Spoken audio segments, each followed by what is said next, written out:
Hi guys, Arthur here from Homeowner DIY. Guys, this is your quick tip of the week.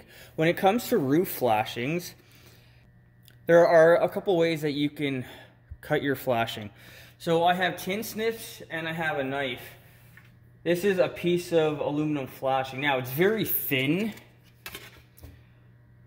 The quickest, simplest way to cut flashing, if you're going all the way across, instead of actually snips, it's a knife. So when we have our flashing, all we have to do is score it.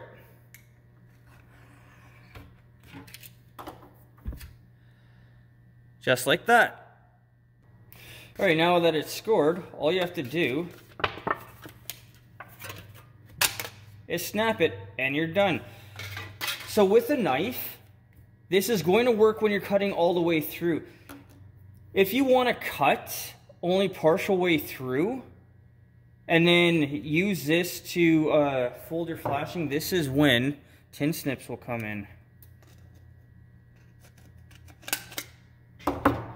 And now you can change the shape.